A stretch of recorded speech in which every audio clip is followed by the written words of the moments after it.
One of the best things about being a gardening mentor is that I get to spend loads of time in other people's gardens enjoying their plants.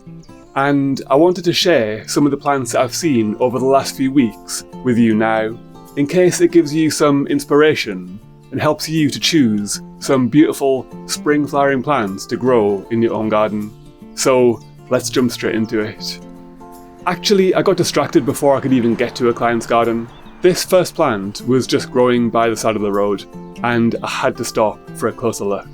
It's Amelanchier lamarckii. It's in the rose family, and you could probably call it a small tree or a large shrub. If they're happy, this is what they look like in early spring. They're pretty spectacular. Okay, let's actually go to a client's garden now. This rough and ready herbaceous perennial is Pulsatilla vulgaris. And I don't know what I love the most, its flowers or its seed heads. Both are really cool. And if you think these fluffy, coral-like seed heads look familiar, Pulsatilla and clematis, they're both in the same family, and that's why they look so similar. And growing right next to these is one of the most powerfully fragrant plants I know. It's one of those plants where you smell it before you see it, which is great if you're a plant, but not so good if you're a human being. It's Viburnum carlesii, and it smells so sweet, kind of like bubblegum. That's why I'm smiling. And by the way, if I want to show that a plant smells nice, I normally sniff it in a video, like that. Well, as it turns out, lots of different Viburnum species smell really good. And here I am again, sniffing away at this Viburnum cross Burkwoodii. It's bigger than carlesii, so if you want a big smelly shrub, go for this one. And if you want a small smelly shrub, go for carlesii. Oh, and if something isn't especially fragrant, if it's just pretty, I normally just stare at it, like this. This is Exochorda cross macrantha, the bride.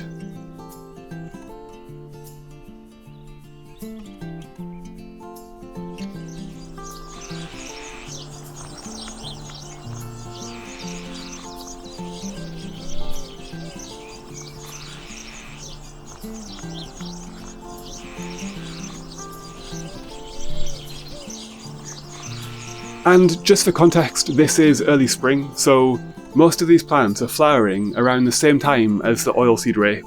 We're talking mid to late April. Now, unfortunately, conifers like this Abies koreana, the Korean fir, often get forgotten about because, yeah, they're not that colourful, but they're so special. And a little story, when I first visited this client's garden, it was seeing this plant that told me that I was in the garden of people who love plants. And this is the reason that I took this garden on, because I hadn't seen it for years and it was really cool. And can you see those white bands on the underside of the leaf? That's a giveaway that you're looking at a fir tree rather than another type of conifer, like a pine or a spruce. They're more clear on this shot from winter, and these white stripes, they're called stomatal bands. Bands of stomata. This is where the plant takes in most of the carbon dioxide from the outside air and where it breathes out oxygen. And back to more pretty flowers.